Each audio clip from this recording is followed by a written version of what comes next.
আচ্ছা,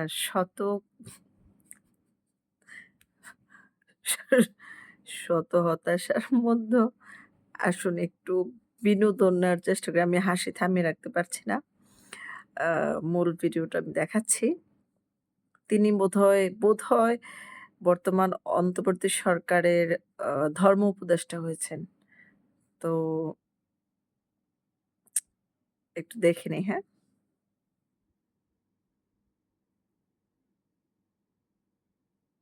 বাসর রাতে কি করতে হয় এগুলো সবাই জানে।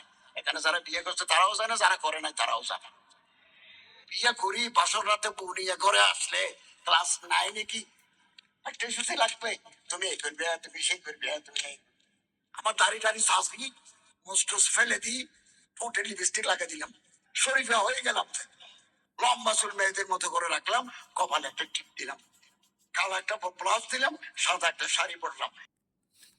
আচ্ছা, তিনি যে বললেন যে আজকালকার ছেলেমেয়েরা বা আগেও অনেকেই জানে কিভাবে বাসর ঘর করতে হয়, কিভাবে বৈবাহিক সম্পর্ক গড়ে তুলতে হয়। আমাদের অতীতে দাদা, নানি বা আমাদের আরো পিছনে যদি যায় হাজার বছর তারাও জানতো। কিন্তু আমরা এইমাত্র কিছুদিন হলো মাতৃমৃত্যুর হার কমিয়ে আনার জন্য চেষ্টা করার পরেও এখনো কিন্তু সেভাবে সফল হইনি। শূন্যের কোটায় নিয়ে আসতে পারেনি মাতৃমৃত্যুর হার এবং শিশু মৃত্যুর হার। শুধুমাত্র কম জানার কারণে যে কিভাবে সন্তানকে জন্ম দিতে হবে, কিভাবে নিরাপদ সম্পর্ক গড়ে তুলতে হবে, কিভাবে বাচ্চাকে টেক কেয়ার করতে হবে। ইভেন বিয়ের পর একদিন না যেতে অনেকের স্ত্রী পালিয়ে যায় এবং বাপের বাড়ি গেলে আর ফিরে আসে না। এমন অসংখ্য ঘটনা আমাদের নিজের চোখে দেখা। তাদের অভিযোগ সম্পূর্ণ ব্যাখ্যাও করতে পারে না সামাজিক এবং পারিবারিক লজ্জায়।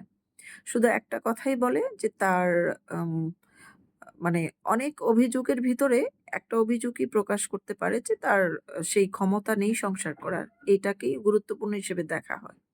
এর বাইরে যদি বলা হয় যে তার টাচ আমার ভালো লাগে না, তার বডি ল্যাঙ্গুয়েজ আমার ভালো লাগে না, তার আম মানে অ্যাপ্রোচ আমার ভালো লাগে না। এটা কেউ মানে সহজে বুঝবে না, মানবে না। বলবে এটা কোনো বিষয় না। সবকিছু মানিয়ে নেওয়া যায়। সো অনেক সম্পর্ক এভাবে ভেঙে যাচ্ছে।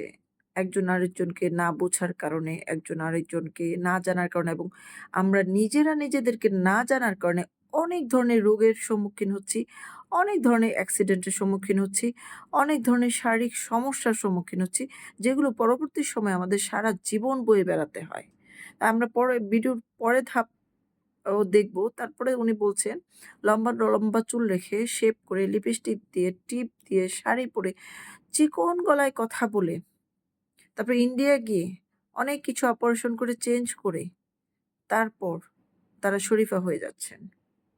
আমার প্রশ্ন যে একটা মানুষ এখন বর্তমানে যেটা মানব সৃষ্টি বলা হয়, মানুষের যে সৃষ্টি, বাচ্চার জন্ম দেওয়ার পদ্ধতি অনেক আপডেট হয়েছে। আপনি না চাইলেও আপনার মনে করেন বাচ্চা দেওয়ার ক্ষমতা নেই। কিন্তু আপনার এইজ ৬০ এর ভিতরে আপনার হাসব্যান্ডের যদি পুরুষের যদি তার শরীরে বীজ যেটাকে মানব বীজ বলা হয় সেটা নাও থাকে সেটা তৈরি করা যায়। উন্নত চিকিৎসার মাধ্যমে, আইভিএফ এর মাধ্যমে, ফার্টিলাইজ এর মাধ্যমে এবং একটা নারীর যদি ডিম্বাণু না থাকে বা সুস্থ ডিম্বাণু তৈরি হওয়ার ক্ষমতা না থাকে, সেটাও এখন চিকিৎসা বিজ্ঞানের মাধ্যমে তৈরি করা যায়। এবং আপনি কয়টা সন্তান চান? কি চান? ছেলে না মেয়ে?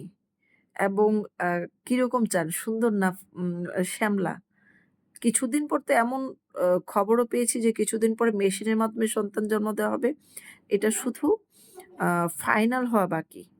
এখন মানব সভ্যতার মধ্যে যে মানসিক চাহিদা, যৌবিক চাহিদা এটা যদি কমে যায় বা শারীরিক সম্প্রীতি, মানসিক সম্প্রীতি এইটা যদি কমে যায় বা কোনো সম্পর্কে ফাটল ধরে, পারিবারিকভাবে মানুষের সম্পর্কে ফাটল ধরে, আ মানবিক মূল্যবোধের অবক্ষয় হয় সেদিক চিন্তা করে এখনো ফাইনাল করা হয়নি। কিন্তু এটার টোটাল আম থিওরি কিন্তু বের করে রাখা হয়েছে।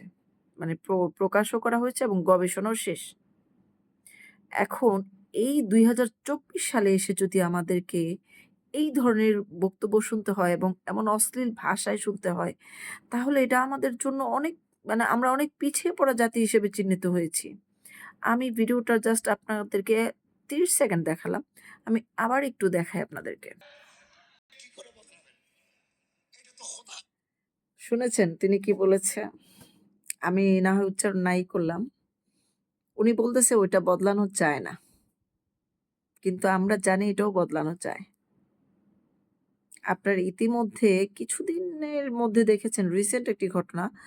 জুনিয়র সাকিব নামে একজন ইউটিউবার তার ওয়াইফ তার ওই জিনিসটা একদম গোড়া থেকে কেটে ফেলে। সেটা আবার ডাক্তার চিকিৎসা করে জোড়া লাগিয়েছে। যদিও আগের মতো ফুল হবে না, কিন্তু তারা শেষ ভরসা হিসেবে চেন্নাই যেতে বলেছেন যে ওইখানে গেলে 100% না হলেও 70% ঠিক করা সম্ভব। তাহলে অনেক ট্রান্সজেন্ডার আছে যারা পুরুষ থেকে নারী লিঙ্গ সৃষ্টি মানে অপারেশনের মাধ্যমে পরিবর্তন করানো হচ্ছে। ইনজেকশনের মাধ্যমে উনি যে বললেন যে হরমোন চেঞ্জ করে নিয়ে আসছে, উনি কি আসলে হরমোন চিকিৎসার মাধ্যমে যে চেঞ্জ হচ্ছে, এটা যদি আল্লাহ না চাইতেন তাহলে কখনোই এটা হতো না। তাহলে উনি কি আল্লাহর উপরে বিশ্বাস হারিয়ে ফেললেন? আল্লাহ মানুষকে সেই জ্ঞান দান করেছেন যে এটা পরিবর্তন করা যায়, এইভাবে করা যায়। সেই জ্ঞানের আম উপলব্ধির মাধ্যমে আবিষ্কার হয়েছে এবং সেই চিকিৎসা বিজ্ঞানটা মানুষ আ কাজে লাগাচ্ছে। এখন তিনি যদি বলেন যে না এটা আল্লাহর বহির্ভূত কাজ, তাহলে আল্লাহ তার যে মানুষকে যে জ্ঞান দান করেছেন, সেইটা কি অন্য কোনো আল্লাহর কাছ থেকে পাওয়া? তাহলে আরো কি কোনো স্রষ্টা আছে? এটা আমার মনের ভিতর প্রশ্ন জাগতেছে উনার কথায়। নেক্সট শুনি আর কি বলেছে। এই যে LGBTQ সফল হবে না। আমরা সফল হতে দেব না। তো নুনু কোথায় নিবে? এখন নুনু যদি কাটি ফেলে যে আমি নুনু রাখবো না। আল্লাহ যে আমারে পুরুষ বানাইছেন আমি খুশি নাই। আমি শরীফিয়া। শরীফ থেকে শরীফ। তো ওইটা কাটি ফেললেন। কাটি ফেললেও কি ফায়দা? ওখানে কি ফরজ করা যাবে? ফরজ মানে কুশাদা করা। তো ওখানে কি কুশাদা? তোমার কি জরায়ু আছে? তুমি কি বাচ্চা নিতে পারবে? আচ্ছা, একজন বর্তমানের যিনি আ ধর্ম উপদেষ্টা ৩ জুন ২০২৪ ডিপ্লোমা ইঞ্জিনিয়ার ইনস্টিটিউট কাকরাইলে তিনি এই ধরনের বক্তব্য দিয়েছেন উপদেষ্টা হওয়ার পরে। উনার মতো একটি গুরুত্বপূর্ণ স্থানে বসে তিনি এই ধরনের ল্যাঙ্গুয়েজ ব্যবহার করে কথা বলছেন। উনি কি একবারও জ্ঞান করেছেন যে আমার যে অবস্থান, আমি যে দায়িত্বে আছি, যে অবস্থানে আছি, আমি এই ধরনের কথা বলতে পারি না এইভাবে। আচ্ছা উনি বলতেছেন যে, "তোমার কি জরায়ু আছে? তুমি কি বাচ্চা জন্ম দিতে পারবা?" আপনারা একটু চিন্তা করে দেখেন তো, পৃথিবীতে অনেক নারী আছে, জরায়ু আছে।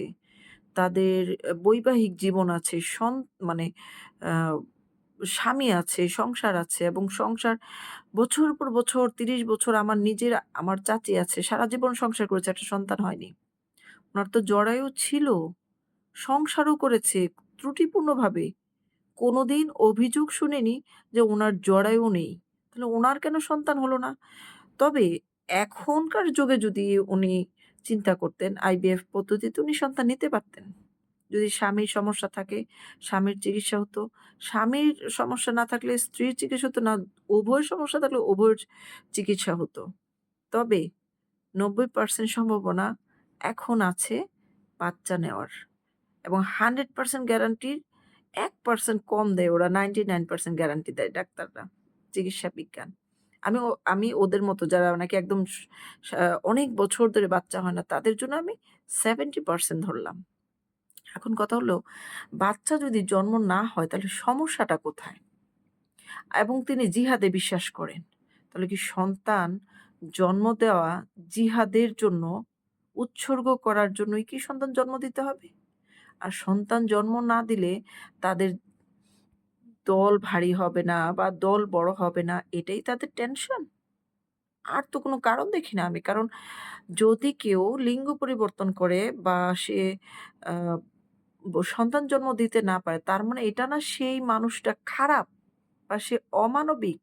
বা সে সমাজের কোনো কল্যাণে কাজে আসবে না, বা তার ২ টা হাত হারিয়ে যাবে, চোখ হারিয়ে যাবে। সে চোখ দিয়ে আমরা যেভাবে দেখি তারা সেভাবেই দেখে, আমরা কানে যেভাবে শুনি তারা সেভাবেই শুনে, আকাশ যেভাবে দেখি তারা সেভাবে দেখে, আমরা যেভাবে অক্সিজেন গ্রহণ করি তারা সেভাবেই গ্রহণ করে। আকাশে যখন বৃষ্টি আসে একটা এলাকায় বা বিশেষ জায়গায়, তখন ওই জায়গার সবার জন্যই আসে। তো আমাদের এই সমাজ সবার জন্য নয় কেন? তারপরে আরেকটা কথা হচ্ছে, তিনি বলতেছেন যে, "তোমার ওই লিঙ্গ থাকে পুরুষ, তুমি নারী করো।" উনি হয়তোবা জানে না এমন লিঙ্গ আছে পৃথিবীতে, এমন লিঙ্গের মানুষও আছে যার ২ টা লিঙ্গই বহন করে। সে উভয় লিঙ্গ। এবং সমাজে যারা দেখতে পুরুষের মতো কিন্তু আচরণ মেয়েদের মতো, এমন অসংখ্য লোক আছে যাদেরকে আমরা মাইগা বলি, মাইগা। আপনারা এটা সবাই জানেন। সেই তাদেরকে এখন আ আধুনিক ভাষায় বলা হয় ট্রান্সজেন্ডার। আমরা সারা জীবন দেখেছি ওদেরকে তিরস্কার করতে এই সমাজ, এই সমাজের মানুষ, এই রাষ্ট্র। "এই তুই কি ছেলে না মেয়ে? এই তুই এরকম করস কে?" এটা কিন্তু তার ভিতরের হরমোনাল কারণেই তার সেই বডি ল্যাঙ্গুয়েজটা অটোমেটিক প্রাকৃতিকভাবে হয়। আমি আমার নিজের জীবনে আমি দেখেছি আমাদের অনেক সিনিয়র ব্যক্তি আমার নিজের গ্রামে ছিল। তিনি সংসার করেছেন, সন্তান জন্ম দিয়েছেন, পরিপূর্ণ পুরুষ ছিলেন। কিন্তু তিনি সংসারের সব কাজ করতেন মেয়েদের মতো। উনার ভালো লাগতো। এবং তিনি মহিলাদের মতো বডি ল্যাঙ্গুয়েজ করতেন। উনার বীর্য ছিল, শৌর্য ছিল, উনার সন্তানও হয়েছে। কিন্তু যাদের ওইটা নেই, যারা উভয় লিঙ্গ, তারা নিজেরা আইডেন্টিটি ক্রাইসিস এ ভোগে। যে আমি কি ছেলে না মেয়ে? আমার তো ২ টাই আছে। তাহলে আমি কোনটা হব? তখন তারা সিদ্ধান্ত নেয় যে হয় আমি ছেলে থাকবো না আমি মেয়ে থাকবো। আর এখন যেহেতু চিকিৎসা বিজ্ঞানে এটা সম্ভব, তাহলে সেটা তারা সুযোগটা কেন নিবে না? কেন কাজে লাগাবে না? কেন? তারাও তো চায় যে আমরা একটা স্থায়ী আইডেন্টিটি বহন করব। হয় আমি নারী, না হয় আমি পুরুষ। তারাও চায় না মানুষের রোষানলে পড়তে। যে মানুষ বলে, "এই তুই ছেলে না মেয়ে?" এই ধরনের তিরস্কার তাদের জন্য অত্যন্ত কষ্টের, অত্যন্ত বেদনার। সেটা আমরা বুঝি না কিন্তু তারা এটা ফিল করতে পারে। তারা সমাজ থেকে মানুষের টিটকারি, উস্কানি শুনতে, শুনতে একসময় সমাজ থেকে বের হয়ে যায়। আলাদা একটা জগৎ সৃষ্টি করে। বা অনেক মানুষ আছে আত্মহত্যা করে মারা যাচ্ছে শুধু এই ধরনের টর্চারের কারণে। আমি উনার ভিডিওটা আর দেখাবো না। তবে আমি লাস্ট একটা কথা বলি। আমরা যদি আ বিজ্ঞান বিশ্বাস করি, তার মানে এটা না যে আমরা ধর্ম অবিশ্বাস করি। আমাদের বুঝতে হবে ধর্ম হচ্ছে দর্শন। আর বিজ্ঞান হচ্ছে তথ্য প্রযুক্তি। মানে তথ্য প্রযুক্তির আবিষ্কার দিয়ে গবেষণা করে তারপর একটা সৃষ্টিশীল আবিষ্কার হয় যেটা আমরা রোবোটিক পর্যায়ে ব্যবহার করি। বিজ্ঞান এটাকে প্রমাণ করেছে যেন একটা সন্তান ট্রান্সজেন্ডার কেন হয় বা উভয় লিঙ্গ কেন হয় বা সে অনেক সময় দেখা যায় অনেকের লিঙ্গই ওরকম পরিপূর্ণ হয় না, পরিপূর্ণ বিকাশ হয় না। আমরা যে এক্স, ওয়াই, জেড আমাদের শরীরটার মধ্যে পুরোটার মধ্যে আমরা মনে করি রক্ত মাংস আছে। পচে গেলে কিন্তু এটা মাটি হয়ে যাবে। তার মানে আমাদের এটা পদার্থ। তার ভিতরে আমরা যতদিন জীবিত থাকি সেটার ভিতরে রস থাকে। এটা রাসায়নিক পদার্থ যে পানি থেকে সৃষ্টি হয়। যে পানির অস্তিত্ব না থাকলে, রস না থাকলে মানুষ সৃষ্টি হতো না। রসের মতো যেটা। এইটা হচ্ছে রসায়ন বৈজ্ঞানিক ভাষায়। সেই রসায়নটা বাবা এবং মা মানে নারী এবং পুরুষ X এবং Y পরিমাণটা যখন একটু কম বেশি হয় এবং মাঝামাঝি হয়, ওইটার উপর ডিপেন্ড করে সে ছেলে হবে না মেয়ে হবে না পরিপূর্ণ একটা সুস্থ মানুষ হবে, নাকি সে উভয় লিঙ্গী হবে, নাকি সে একদম অপূর্ণ একটি লিঙ্গ হবে। এটা উইকিপিডিয়াতে আপনারা পাবেন। আ জাস্ট খুব সহজ একটা থিওরি, একটা খুব গবেষণাটা খুব সহজভাবে প্রকাশ করা। এটা আপনারা জাস্ট একটু পড়াশোনা করে নেবেন। আমার কথাটা মিলিয়ে নিবেন। এর জন্য কোনো ব্যক্তিকে দায়ী করা, তাকে অপরাধী বলা, তাকে পাপিষ্ঠ বলা, এটা খোদার সাথে শিরক ছাড়া আর কিচ্ছু হতে পারে না। আমার যদি ভিডিওটা ভালো লেগে থাকে, পজিটিভ সমালোচনা করুন, লাইক, কমেন্ট, শেয়ার করুন। সবার কাছে এই ভুল ধারণা পরিবর্তনের জন্য পৌঁছে দিন। সবাইকে অসংখ্য